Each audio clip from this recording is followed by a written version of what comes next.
Today, we're going to talk about something that affects every part of your company, not just logistics or operations.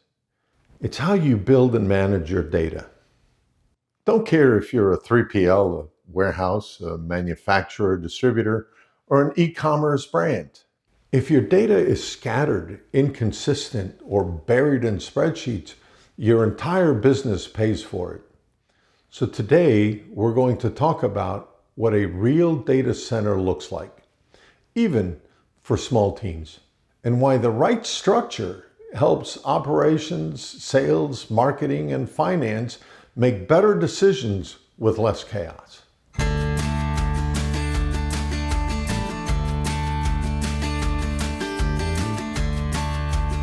Welcome back to Because You Only Get Paid When You Ship. I'm your host, Paul Zania, founder of Solve Strategies. When I walk into a business, I almost always find the same thing. Multiple versions of the truth, reports that don't match, spreadsheets crashing at the worst possible time, analysts buried in manual work, and departments pointing fingers saying, "Your numbers are wrong." If that sounds familiar, you're not alone. And here's the key point. The problem isn't the people, it's the system. Let me remind you of something W. Edwards Deming taught decades ago, the red bead experiment. Workers, and I was one of them, dipped a paddle into a container of beads. White beads were good, red beads were defects. But the workers didn't get a choice. We simply dipped the paddle. Leadership begged us to try harder, to pay more attention, to do better. None of it mattered. The system produced variation. The system produced defects. The workers were powerless. And here's the reality today. Too many companies are still running the red bead experiment, but with data.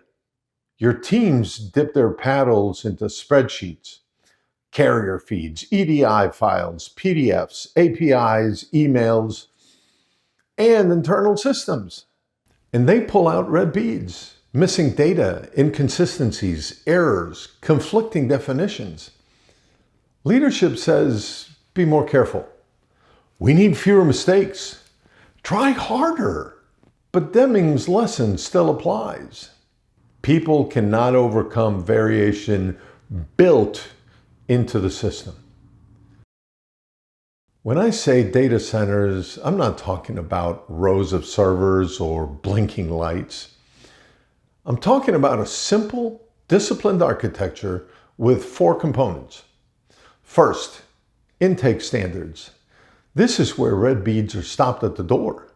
Second, a star schema. One clean fact table, clear dimensions, and predictable logic.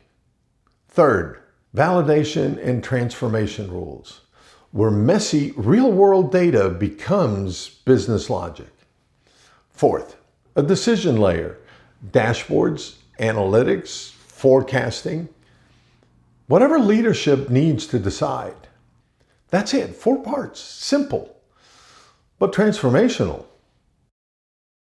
Here's the hard truth. Most data problems begin long before reporting. They begin at intake. If you allow missing weights, wrong locations, inconsistent customer IDs, or conflicting definitions, then your analysts are dipping their paddle into a bucket full of red beads. It doesn't matter how smart they are. The system is broken.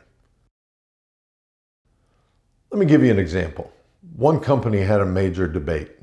Are we asking for the right minimum order quantity? Sales had opinions, marketing had models, finance had spreadsheets. Operations had gut feel.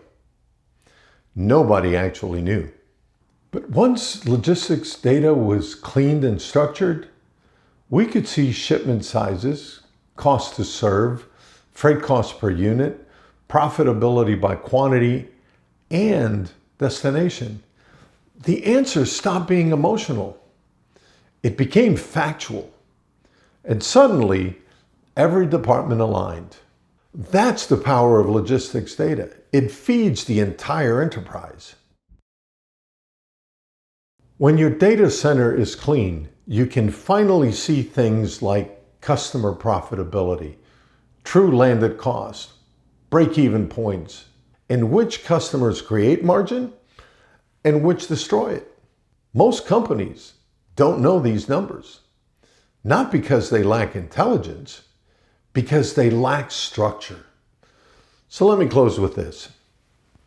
If your data feels unreliable, if departments can't agree on the truth, if your best people are chasing errors instead of improving the business, you're not dealing with a performance problem. You're living Deming's red bead experiment. It's not your people. It's the system. In the next episode, I'll show you how clean data turns into momentum, what I call the operations flywheel. That's where margins improve, that's where chaos disappears, and that's where companies pull ahead. Thanks for listening to Because You Only Get Paid When You Ship. I'm Paul Zania, and I'll see you in episode 4 where we build the operational flywheel.